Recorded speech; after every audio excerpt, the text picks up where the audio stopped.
And I think AI can help a lot here to analyze the data, provide suggestions, provide predictions.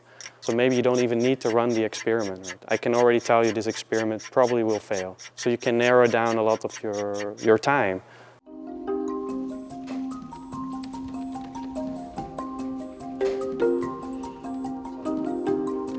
My name is Paul. I'm a research scientist at LGI Research in the Materials Intelligence Lab.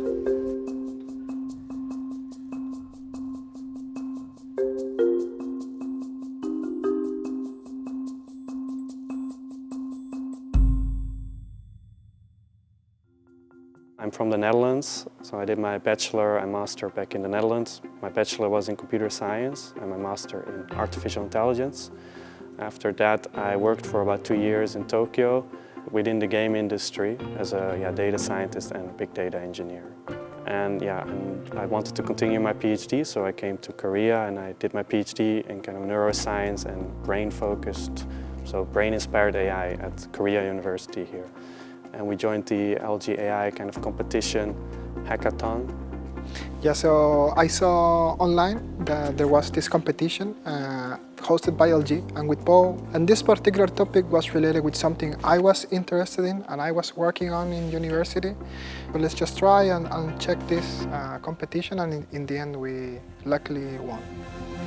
He's always willing to listen to other people's ideas and explain what are the problems or what are the situations they are facing. And I think this is a really quality to have because it helps you come up with new things, like out of the box things, while seeing other people and while interacting in this sort of more diverse environment. So I think that is a really good quality to have. 고집세다. I can call him stubborn too, but I don't think. But he's much more normal person than me, I think Rodrigo is very active. He always, looks for things to solve and things to do. So he's always self-studying, even after work or everything, right? So I think in that way we are quite similar, I think. For us, we always, even after work, maybe we get a drink or something, and we always talk about work, actually, most of the time, or about AI in general, and new problems to solve. What I drink, some soju maybe, but I like chamong, so so my lab is the Materials Intelligence Lab.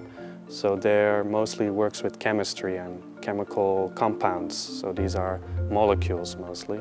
So I think molecules can be found everywhere, right, in your daily life. But I think the interesting part about materials is that it's a very big domain in chemistry that if you solve problems in chemistry, they can be applied in also many other areas. And I'm more interested in fundamental AI research, but I also like to solve more practical problems sometimes. And I think chemistry can do both. So if I get a bit technical about the molecules, you can kind of represent them like a graph. So there's like nodes that are connected with some links.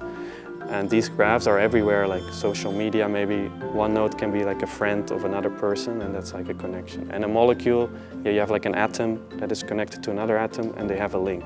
So even though these domains seem so different, chemistry and maybe social networks, they have a lot also in common in this kind of relation structure.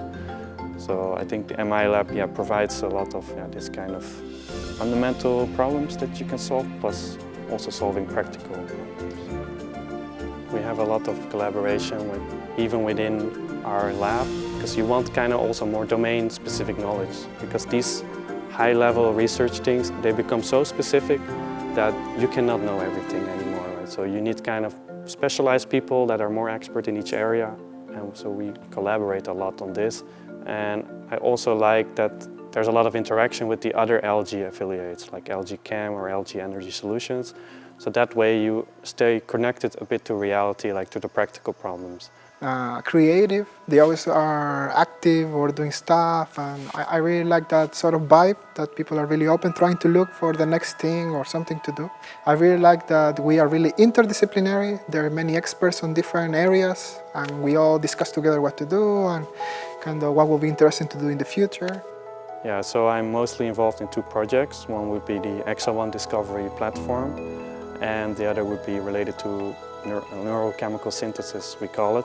And this is about predicting let's say you have two molecules, how do they combine together to form a new molecule? Because many molecules, they interact with each other, and by combining certain molecules, you can create a new, completely new molecule that maybe doesn't exist yet. And these molecules are in materials, so this is related to like OLEDs and these kind of things in TVs, or also drug design and this kind of stuff. So the first thing, XR1 Discovery is, the idea is to create this kind of platform for researchers.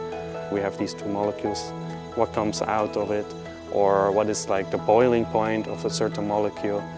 But there's so many tools out there, so many models, it's very hard to interact for a chemistry researcher because most of these are AI researchers.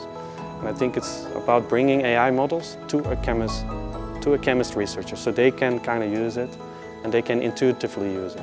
So we built on XR1 in the language modeling, and it's very difficult to find the molecule that you want. So the idea is all these AI models, they can automatically maybe filter down this list of molecules and kind of recommend and provide the researcher directly, okay, maybe this material, this molecule has these properties and could be useful in your application that you're interested in. And then the researcher can interact with this and hopefully discover new materials and things like that. And I think AI can help a lot here to analyze the data, provide suggestions, provide predictions. So maybe you don't even need to run the experiment. I can already tell you this experiment probably will fail. So you can narrow down a lot of your time. So you can just say like, okay, these have the most highly probability to be successful, and then you can just check those instead of failing a lot of times.